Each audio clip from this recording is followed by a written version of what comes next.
Hi kids, it's Mrs. G and I'm one of the children's librarians at the East Hampton Library.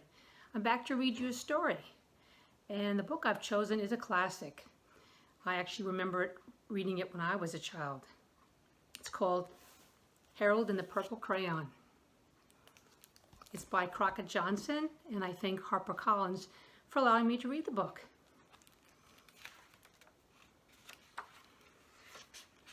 One evening, after thinking it over for some time, Harold decided to go for a walk in the moonlight. There wasn't any moon, and Harold needed a moon for a walk in the moonlight, and he needed something to walk on. He made a long, straight path so he wouldn't get lost, and he set off on his walk, taking his big purple crayon with him. But he didn't seem to be getting anywhere on that long, straight path.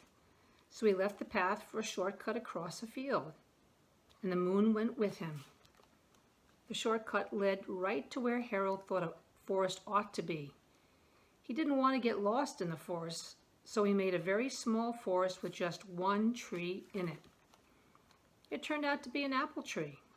The apples would be very tasty, Harold thought, when they got red. So he put a frightening dragon under the tree to guard the apples. It was a terribly frightening dragon. He even frightened Harold. He backed away. His hand holding the purple crayon shook. Suddenly he realized what was happening, but by then Harold was over his head in an ocean. He came up thinking fast, and in no time he was climbing aboard a trim little boat. He quickly set sail, and the moon sailed along with him. After he had sailed long enough, Harold made land without much trouble. He stepped ashore on the beach, wondering where he was. The sandy beach reminded Harold of picnics, and the thought of picnics made him hungry. So he laid out a nice, simple picnic lunch. There was nothing but pie, but there were all 9 kinds of pie that Harold liked best. When Harold finished his picnic, there was quite a lot left.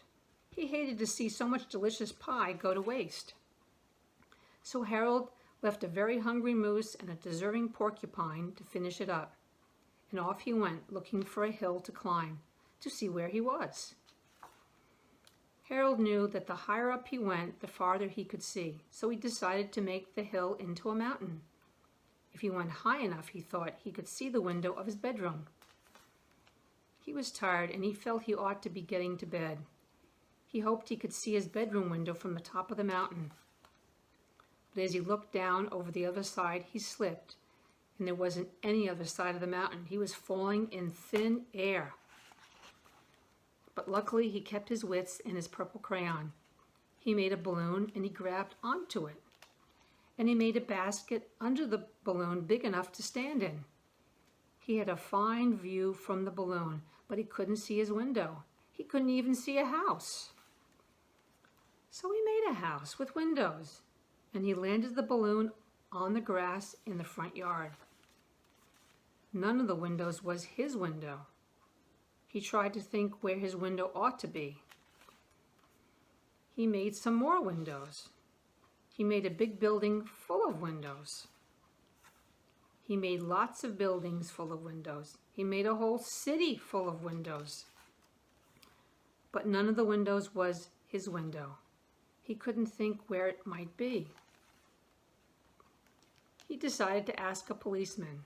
The policeman pointed the way Harold was going anyway. But Harold thanked him, and he walked along with the moon, wishing he was in his room and in bed. Then suddenly Harold remembered. He remembered where his bedroom window was when there was a moon, and it was always right around the moon. And then Harold made his bed. He got in it, and he drew up the covers. The purple crayon dropped on the floor, and Harold dropped off to sleep. And that's the story of the Purple Crayon. Thank you so much for joining me, and I look forward to seeing you next time. Bye-bye.